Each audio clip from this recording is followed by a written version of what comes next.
Hey man, say man, who you know king of the classics like Space Jam? What's good, YouTube? It's your boy Rock, back at it one more time with another banger. Hey yo, they say if you wanna, become a legend, you learn from the legends. You wanna become great, you be around great people, man. So we back with another Maynard Keenan interview, man. And bro don't even do interviews, so we gonna watch it. We gonna take what we can away from it. This the vocalist, a Tool, the lyricist behind Tool and A Perfect Circle. We ain't reacted to A Perfect Circle yet, which we need to do. So before we get started, let me know what A Perfect Circle track y'all want me to react to. Matter of fact, make it 3 for your boy if you don't mind. Before we get started, subscribe if you want to. You ain't got to, but if you want to, it's appreciated. We on the road to 10K as we speak. Let me know where you from. Let's get straight to it. A little nervous. He just walked in the room. You know, he's not exactly a people person, as he's and I'm just a few minutes away from doing the interview with Maynard Keenan. Turn this and up. As you know, if you're a fan of his, I mean, this guy does not do a lot of these interviews. I'm feeling a little nervous. He just walked in the room. You know, he's not exactly a people person, as he admits. I'm hoping it goes well. Super psyched you're here. Thank you so much. Thank you for having me. Yeah, this is great. You brought some wine. I don't know where to begin. Look at the drip, bro. What is that? What's going on there? Oh, yeah. Where's your bottle? Absolutely. This endeavor that You you nervous set for real? out on almost 10 years ago now in the high desert of Arizona, a highly unlikely place for a vineyard to exist, and the complexity of what this new endeavor in your life represents. Why Arizona? I mean, even if you do get into the winemaking... That's where I live. But you put, like, 2 strikes were just so against you. I didn't even know he made one. So I've lived there since '95. So just looking at the hills there, I recognized in that spot what people throughout history that spent any time there recognizes that it was perfect for that kind of agriculture. But you have to deal with what in the high desert? What are your problems? People think heat because it's Arizona, but actually the cold is worse, Cold, right? cold, snow, politics. Bro got his own vineyard. Tough.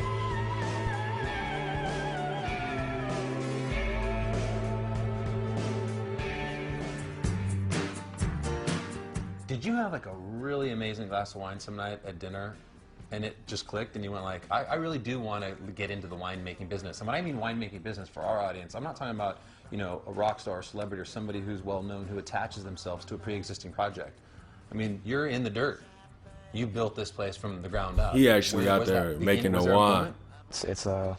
You know, being on tour and seeing the accountants drink the good stuff while we're stuck with Bud Light, and wondering what's in the glass, and then actually tasting it, it just struck a nerve, and then I was interested. Just the complexity within a grape.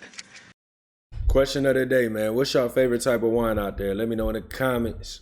Red or the clear. I think every wine drinker I know be like, clear wine ain't real, real sip. You feel me? But let me know. Put me on.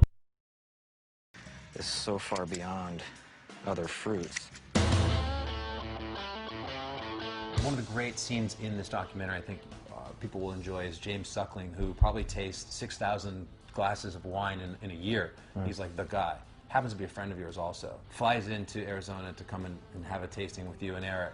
And he drinks your Judith, which is named after your mother, and said that the glass that he had from your sort of unlikely vineyard, he compared it to the type of taste that reminds me of... Don't they got a song, not called Judith, but it's written in memory of Judith, of his mom? What song is that? Let me know. I think we reacted to that. I think it's Jambi. Yeah, I think it's Jambi. And Sicily, like, finally you guys do it, and it's your wine, and this is your project. That must have been really, really cool. Yeah. No cap, having a raw strain would be pretty lit. I always wanted to go to do the wine thing where you like crush the grapes and stuff. Like I always seen it on TV, but I ain't never did nothing like that. Hey, y'all did that before? Let me know in the comments. Absolutely. Let's see what it tastes like. Uh-oh. Classic cab grown at almost 5,000 feet. Whoa. Finally. All the bull used to make from California. Thanks, James. From the beginning, I wanted to make something that comes from that spot, not necessarily something that's just palatable that you can mass market. How does he balance all this, bro?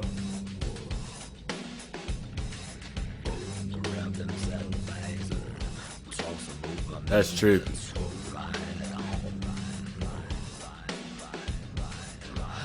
Lucifer. What song is that? Yeah. I don't know what to say about Hey, chat, what song is that? Let me know. Lucifer. Right. Except it's so much fun to watch.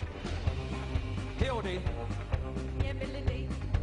I was perusing the interweb the other day in search of new and interesting forms of pornography, and I came across something very interesting that juxtaposed against Aunt Mama's missionary position on alcohol. We're trying to figure out a way to do the episodes now. We're putting together scripts and little things for next year. Now we've shot some stuff. We think we can take pieces of it and do stuff with it. So he in the trenches with it. This is Sangiovese Grosso from southern Arizona. If you're familiar with Brunello de Montalcino, I'm not. You're not an Italian I wine drinker? drink layer cake. It's $12.99, but it actually is very good. It has a screw top, which I've told is back in vogue. It's not a cork-based wine. I can argue that one. Screw tops are... Yeah. No? I'll be off that barefoot Moscato. I should pull a cork out, right? Cork. You want to smell your wine because the relationship between your nasal passage and your palate actually will play a part in how your brain perceives this to taste. Correct. Correct? Yeah, tasting, generally speaking, is actually 80–90% smelling. How much do you get to tour now? I know that Perfect Circle is doing dates. That's why you're here. It's also the music tonight on the show, which we're thrilled for. How is this tour going for you? We've only done 4 shows. It's a lot to bite off. The first album, the goal when I was putting some of those vocals and songs together was to push the envelope on what I was capable of. So, so at the end of the, when you're done with the album, you're actually touring it, you're realizing, wow, I went a little too far on those. I can't actually do those live. That's tough. Now we're 10 years later, and it's like, woo, what did I do?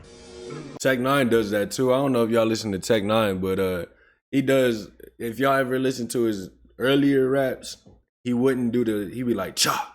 So he'll like rap something fast and he'll go, cha.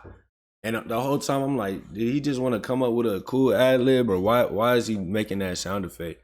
But then I saw in one of his interviews, he does it for tour because it gives him a spot to breathe. You feel me? While he's still rapping fast, it gives him a chance to have a breather to keep chopping. You feel me? So that's something I'm taking away from that. I can't imagine doing what they be doing with all like the singing and stuff.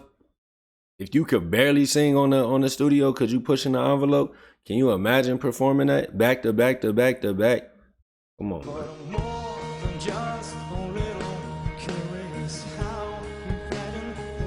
He stands in the back with this band too.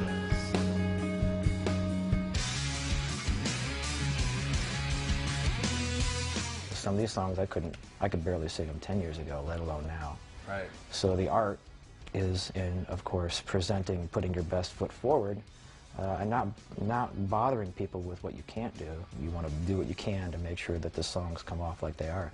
But to be honest, this is a tough thing to do. I'm not doing very well at it. Why? What are you talking about? My throat is as toast. It's not doing well. Right, because That's you're what older she now, said. or because Yeah, of the absolutely. wine drinking? You've been a wine We drunk will for never, 10 years. we will never admit that. That was a creepy laugh. Maynard, again, I can't thank you enough for your time. This was a real treat. Thank you. Congratulations on Caduceus. Cheers. Cheers. Conducius. What does that mean? Who's got a cigar? Conducius. Let's look that up real quick. What's Conducius mean? I don't even know how to spell that joint. Conducius. O-N-D. What that mean? Wait. It means compatible. Yeah, but they said conducive. Conducive. No? Yeah.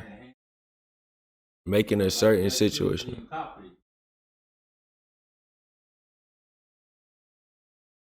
Why you pronounce it like that then? Conduce. Yeah, I don't see no other spelling for it. I think he just pronounced it weird. Conducive. Yeah. Who got a cigar? Caduceus. Enough for your time. This was a real treat. Thank you. Congratulations on Caduceus. Oh, it's Conducius. That's my fault. That is what conducive mean. Conducius. Confucius? What the heck? They just making words up. They just made that up. Hey, chat, let me know what that mean, man. What does Conducius mean? I know it's the new wine flavor. So what all did we take away from this episode of this interview? First off, you know,